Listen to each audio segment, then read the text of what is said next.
stuck in a rut? Bored? Restless? You feel as though the passion is gone from your everyday life, and now you're simply just going through the motions as if you were stuck on autopilot? Maybe you're not at the level of success that you'd like to be, or you're just waiting for that bolt of inspiration to strike and tell you what you need to do in order to change your life for the better. Well, we here at Bestie might not be able to offer anything quite that dramatic, but we can provide you with some potentially useful tips and strategies on how to get unstuck in your day-to-day life and make some much-needed changes to your mindset. Before we begin though, we'd like to suggest that you subscribe to Bestie to stay on top of all of our daily content, and click the notification bell to make sure that you never miss a video. When we're feeling stuck in life, it might feel as though the most obvious solution is to find some radical new way to change your life. It's time to get a new job or go on vacation, or make some other massive change to your everyday life and lifestyle that will hopefully reignite that spark of passion inside you. However, while seeking out these new sources of inspiration can be helpful, the help they provide doesn't always last, and you may be surprised to learn that the reason for that might have more to do with your mindset than your situation. According to author and licensed social worker Robert Taibbi, your reasons for feeling stuck might stem from the fact that we tend to focus on the content of our lives rather than the process that brings us there. By placing a greater emphasis on the process, we can potentially change our way of thinking about our own lives and strive towards a happier, more content mindset overall. So, what exactly is the difference between content and process anyways? According to Taibbi, content and process are two categories of communication classified by the field of therapy. In communication, content refers to the facts, nouns, and things being discussed. Basically, content is the what of the conversation. Process, on the other hand, refers not to the topics themselves, but rather how we discuss or address them. As Taibbi puts it, a waterfall equals content. The water is falling equals process.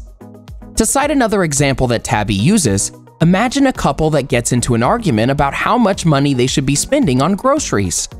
In this argument, the content is the facts and information about the situation at hand. Maybe one of the spouses is using their partner's most recent receipt at the store as an example of unnecessary spending, or one of them is upset about the amount of money owed on their most recent credit card statement. Taibbi points out that we are typically trained to zero in on the content of the discussion, especially in situations that cause emotional distress. In the case of a grocery argument, both spouses feel as though they need to convince their partner that they are in the right, and they believe that they can achieve this by finding the right content that will change their mind. In this situation, neither of them are stopping to consider how their information from their side of the argument can be presented, or whether there's a way to have the discussion in a more productive or collaborative manner. Instead, the emotional part of your brain tells you that the only true solution is just to find the right content, and once you do, everything will fall into place. However, by only addressing the content and not the process, the what, but not the how, these solutions are only temporary fixes and won't do anything to prevent future conflicts from arising. Similarly, when we're feeling stuck in a rut, the mindset of prioritizing content over process, the same problem can arise. If you are bored and dissatisfied with your job, it might feel as though your solution is to quit and find a new one that you're more passionate for. And in some cases, that might prove to be just what you needed, but what happens if, after a few weeks or months, you start to feel the same way about your new job as well? In many conditions that affect our mental health, many problems can arise as a result of ignoring the process and focusing solely on the content. If you happen to be a frequent worrier, is it because you simply have more to worry about than the average person? Or could the problem potentially lie within the worrying process itself and the way you respond to the things that cause worry? If you're feeling trapped or stuck in a rut, is the problem only related to the situation that you find yourself stuck in? Or is it the way you respond to the situation also to blame? If you frequently struggle with managing feelings of anger or stress, then that means that even when the subject of your anger changes, the fact that you have a difficulty with anger itself will stay the same. In these cases, it becomes apparent that there might be more layers to the problem than what you might initially perceive. And in order to fix these problems, you might need to keep peeling back these layers until you find and address the root cause of the problem. So, with all of this in mind, how can you change your life in a way that addresses both the content and the process of your problems and gets you unstuck from your current situation in life? Taibbi suggests that in order to do this, you need to change the way you perceive and respond to the situations that negatively impact your emotions, and begin to make changes and paradigm shifts that can move you towards running your life in a way you want it to run. Firstly, begin focusing on what you want out of life, as opposed to trying to build your life around a set of rules and things that you think you should have. According to Taibbi, one of the things that can drive a developmental crisis is this mindset of viewing life as a checklist, leading to stress, anxiety, or depression when the success you think you should have at your current stage doesn't always arrive on time or when you think it should. Instead of focusing on the things that you think you should have, try to focus on things you want instead and take steps to strive toward those wants. Another detriment that can lead you to feeling stuck is an inability to handle confrontation. When you live in fear of your reactions or emotional responses that come from confrontations with others, you may find yourself becoming overly passive and accommodating, even at the expense of your own personal wants, needs, and desires. One of the ways in which you can change your life for the better is to learn how to tolerate and manage confrontation in an assertive but healthy manner, which can potentially help you stop putting wants and needs of others ahead of your own. During these periods of confrontations with others, you should also be mindful of your own emotions and learn how to better regulate them, so as to not damage your relationships with loved ones, co-workers, and other important people in your life. Regulating your emotions properly will also help prevent you from derailing yourself by making poor decisions that were motivated by negative emotions.